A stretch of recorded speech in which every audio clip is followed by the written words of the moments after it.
नमस्कार साथियों, हमारे बीच उपस्थित हैं एडवोकेट उपेंद्र गौतम जी, जो कि अपनी जनता पार्टी के जिला अध्यक्ष हैं। सर, आपने अपनी जनता पार्टी बनाई है, इसका क्या उद्देश्य है? सबसे पहले मैं सभी सम्मानित साथियों को जय भीम, जय मीम, जय मूल निवासी, जय मान्यवर का। जैसा कि अभी आपने एक बहुत अच्छा क्वेश्चन पूछा है कि आपने जो ये पार्टी बनाई है इसका क्या उद्देश्य है। जैसे कि सभी लोग जानते हैं कि इस देश के अंदर लगभग 74 साल हो चुके हैं हमारे देश को आज़ाद हुए, लेकिन जो एक 74 सालों में जो एक शोषित समाज है, जो पीड़ित समाज है, उसके हक अधिकार जो उसे मिलने चाहिए थे वो उसे आज तक नहीं मिले हैं। उसका कहीं ना कहीं कारण क्या है?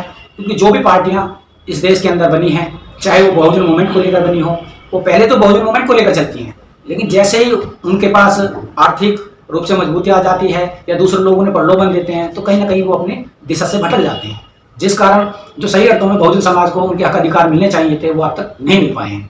कारण क्या होता है? हम सत्ता में भी रहे हैं बहुजन समाज, लेकिन जैसे ही हम सत्ता में आते हैं उस टाइम काम करेंगे, जैसे ही हम सत्ता से बेदखल हो जाते हैं तो हम अपना घर में बैठ जाएंगे, हमें कोई काम नहीं करना है, हमें विपक्ष की भूमिका नहीं निभानी है।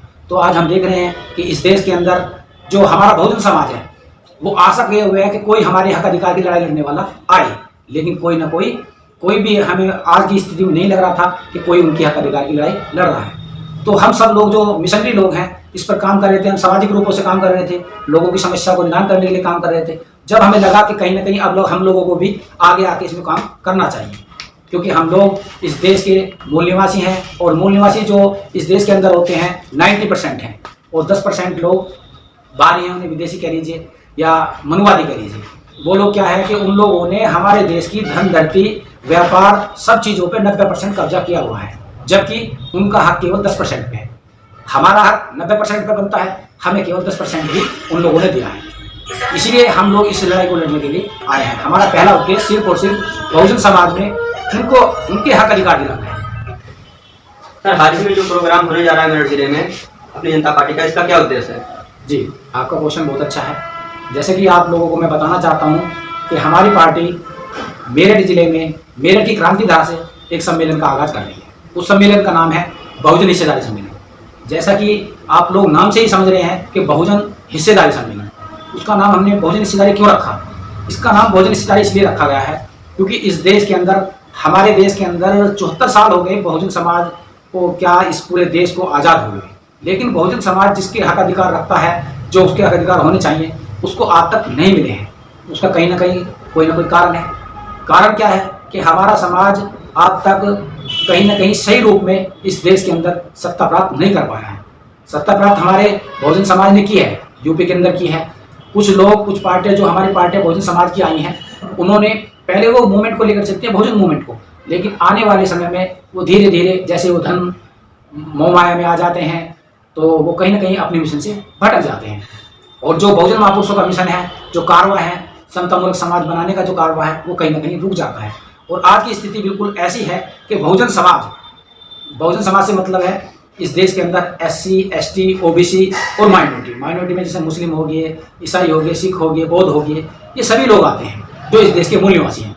कहीं ना कहीं उनके अधिकारों को छीना जा रहा है और जो अधिकार हमें संविधान में बाबा साहब द्वारा दिए गए थे, उन अधिकारों को भी षड्यंत्र के द्वारा कम किया जा रहा है और छीना जा रहा है। तो उसके लिए जो हमारे समाज में पहले से पार्टियां बनी हुई हैं, वो उन अपने जिस उद्देश्य से बनी थी उस पर काम नहीं कर पा रही हैं। इसलिए हमारा उद्देश्य, इस संगठन का प्रोग्राम जो बहुजन हिस्सेदारी सम्मेलन है, इसका मेन उद्देश्य यह है कि जो बहुजन समाज है उसके अंदर एक जागृति पैदा करनी, कि हम इस देश की 90% चाहे धन हो, चाहे संपदा हो, चाहे व्यापार हो, चाहे राजनीति हो, उसके हिस्सेदार हैं।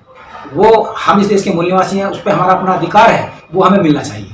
इसीलिए उनको जागरूक करने के उद्देश्य से हम आने वाली 16 तारीख को मेरठ जिले में चैम्बर ऑफ कॉमर्स रोडवेज अड्डे के सामने, वैशाली रोडवेज अड्डे के सामने चैम्बर ऑफ कॉमर्स में एक प्रोग्राम करने जा रहे हैं और उसमें सभी मिशनरी लोग, सभी मिशनरी साथी उपस्थित रहेंगे। सर, बहुजन समाज की तो बहुत सी पार्टियां हैं, आपकी पार्टी का क्या उद्देश्य है? बहुत अच्छा सवाल है आपका। बहुजन समाज में बहुत सी पार्टियां बनी हैं और आज भी बहुत पार्टियां काम कर रही हैं। और ऐसा नहीं कि पहले बहुजन समाज में जो पार्टियां बनी उन्होंने काम नहीं किया, काम किया है, उन्होंने बहुत काम किया है। लेकिन क्या होता है कि काम करने के बाद कुछ चीज़ ऐसी होती है, जब कोई चीज़ काम करना बंद कर देते हैं तो कहीं ना कहीं हमारा समाज वो वहीं, उसका जो विकास है उसको जो अधिकार मिलने वो कहीं ना कहीं वहीं पर स्थिर हो जाते हैं। आज आपको देखने को मिल रहा होगा कि कुछ पार्टियां जो बहुजन मिशन के लिए काम करती थी, आज वो अपना काम सुचारू रूप से नहीं कर रही है, जिस कारण आज हमारा समाज, हमारा बहुजन समाज आंख पथराए देख रहा है कोई हमारे अधिकार के लिए लड़ने वाला हो। जैसे कि आप देखते हैं, जब हम सत्ता में रहेंगे तब हम काम करेंगे, कोई वो नहीं है इसमें क्योंकि हम लोग काम नहीं करते। जब सत्ता में रहते हैं हम काम करेंगे, लेकिन जैसे हम सत्ता से बेदखल होते हैं, बाहर होते हैं, तो उसके लिए उसके बाद फिर हमारे दुख दर्द, हमारे बहुजन समाज की आवाज़ कौन उठाएगा, कौन उसके हक अधिकार के लिए लड़ेगा। जैसे कि अभी आपने देखा होगा इस देश के अंदर, जो प्रदेश के अंदर, यूपी के अंदर जो मनवादी सरकार चल रही है, इसमें आपने देखा होगा कि जितने भी हमारे बहुजन समाज के लोग पढ़ रहे थे, आगे बढ़ना चाहते थे, जो युवा हैं इस देश की, इस प्रदेश की खुशहाली के लिए वो आगे बढ़ रहे हैं, पढ़ रहे हैं, तो उनको आर्थिक रूप से कमजोर होने के कारण जो स्कॉलरशिप दिया जाता था वो बंद कर दिया गया है। क्या इस देश के अंदर जितनी भी बहुजन समाज पार्टियां हैं, बहुजन समाज की पार्टियां हैं, क्या उनमें से किसी ने भी उसके लिए बढ़ चढ़कर आवाज उठाई? आज लाखों छात्र अपने घर पैसे के अभाव में बैंक के लिए मजबूर है। इसीलिए हमारी पार्टी का उद्देश्य क्या है? हमारी पार्टी का उद्देश्य धन मोह माया नहीं है। हमारी पार्टी का उद्देश्य यह है कि जो सबसे निचले पायदान पर कोई भी शख्स बैठा हुआ है, उसको हम निचले पायदान से उठाकर बराबर रो में खड़ा करना चाहते हैं। उसके साथ ना कोई भेदभाव हो, सामाजिक रूप से आज़ादी हो उसे, आर्थिक रूप से आज़ादी हो उसे, राजनीतिक रूप से वो सक्षम हो, आज़ाद हो, और कहीं ना कहीं जो उसकी हिस्सेदारी बनती है उसके अनुरूप उसे मिलना चाहिए।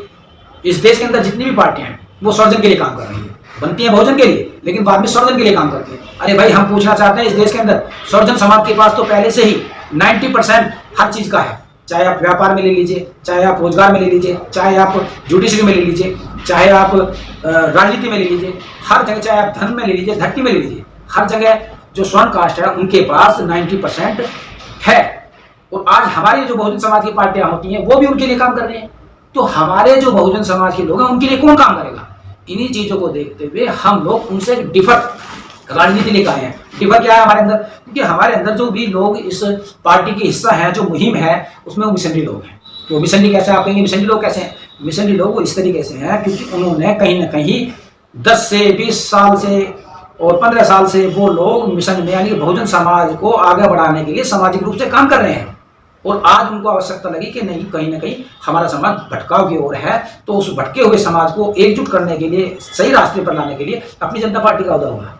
और हम विश्वास दिलाना चाहते हैं कि इस देश के अंदर जब तक हम परिवर्तन नहीं ला देंगे, बहुजन समाज के हर तबके को, हर मजलूम को, हर पीड़ित को उसका न्याय नहीं दिला देंगे। जैसे कि आप देखते होंगे इस देश के अंदर कई हजारों करोड़ बीघा जमीन जो वैसी वेस्टेज पड़ी है, कहीं ना कहीं जो हमारे भूमिहीन परिवार हैं, जिनके पास रोजी रोटी का व्यवस्था नहीं है, तो हमारी पार्टी जैसे ही सत्ता में आएगी तो सबसे पहले उन लोगों को भूमि बराबर इक्वल वे में बांटने का काम करेगी।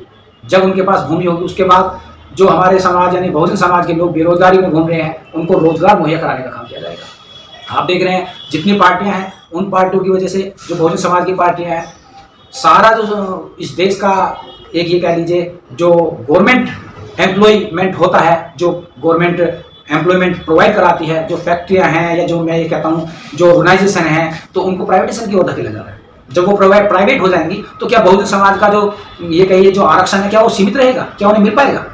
प्राइवेट में कहीं कोई आरक्षण नहीं है। हम लोग इसकी व्यवस्था करेंगे कि सारी जो जितना ज़्यादा एम्प्लॉयमेंट हो वो गवर्नमेंटेड हो, गवर्नमेंटेड वे में काम हो और सुचारू रूप से इस देश की खुशहाली बरकरार रखी जाए।